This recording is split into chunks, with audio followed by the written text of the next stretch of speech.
You're 12 years old in London, watching an American football game on late-night television, when something clicks. The strategy, the athleticism, the precision of it all. You don't know yet that this moment will eventually take you to NFL heights most British athletes never reach, or that the same forces that elevate careers can be unpredictable and challenging to navigate. You grow up in a working-class area of South London, where American football barely exists. Your first glimpse comes through a youth rugby program when you're 14. A coach mentions that some of your natural instincts for reading plays and finding gaps might translate well to American football. The idea plants itself in your mind, but there's nowhere to pursue it. No local teams, no coaches who understand the sport beyond what they've seen on television. Your breakthrough arrives through an unlikely source, a university exchange student from Texas who's studying at a local college. He's homesick and desperate to throw a football around, so he posts on local sports forums looking for anyone interested in learning. You're 17 when you first meet him at a public park on a rainy Saturday morning. Within 20 minutes of catching your first spiral, he's convinced you have something special. The way you naturally position your body to receive passes, how quickly you grasp the concept of route running, it's instinctive in a way that can't be taught. Through him, you discover the university system has become the gateway into organized American football in Britain.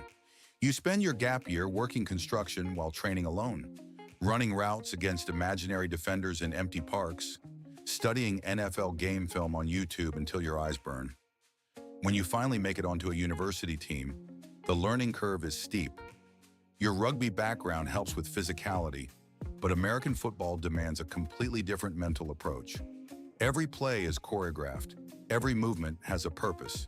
You spend hours in film sessions learning to read defenses, understanding how a safety's positioning 3 seconds before the snap determines whether your route should break inside or outside. Your coaches notice something most British players lack. You don't just run the plays, you understand why they work. By your second season, you're starting as a wide receiver. You're beginning to stand out within the limited pool of British players. Your combination of size, speed, and football intelligence catches the attention of scouts from higher-level British teams. A top-tier club offers you a spot after university. They're based in the capital and compete at a level that approaches semi-professional standards. Training 4 times a week, studying film like a full-time job, competing against teams that import American coaches and players. Suddenly, this feels like more than a hobby. Your first season with the club, you catch 43 passes for over 800 yards.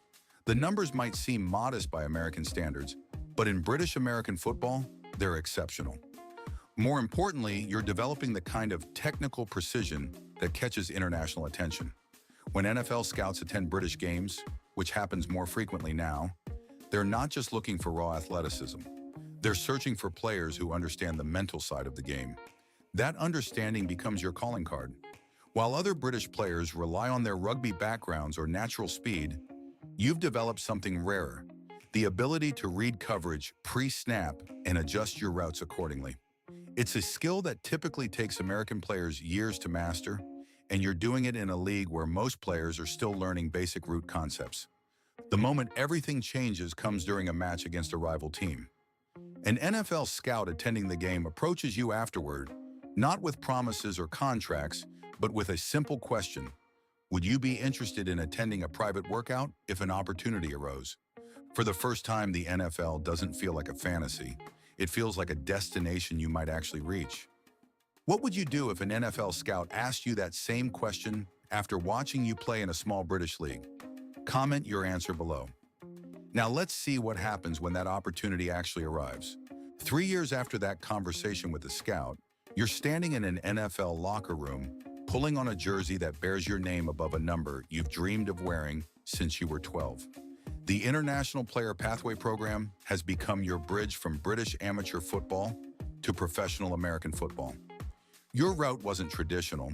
Most NFL players don't spend their teenage years running routes in London parks. But it worked. Your rookie season exceeds every expectation you had back in South London. You catch 37 passes for 562 yards, numbers that place you among the top rookie receivers in your draft class. The mental side of the game that you developed in Britain translates perfectly to the NFL level. While other rookies struggle with the complexity of professional defenses, You're reading coverages and making adjustments that typically take years to master. Your position coach tells reporters that your football intelligence is off the charts for someone with your background. But success at this level creates its own pressures. By your second season, opposing defensive coordinators have film on you. They know your tendencies, your favorite routes, the subtle tells that give away your intentions before you even break from the line. The league adapts to you faster than you adapt to it.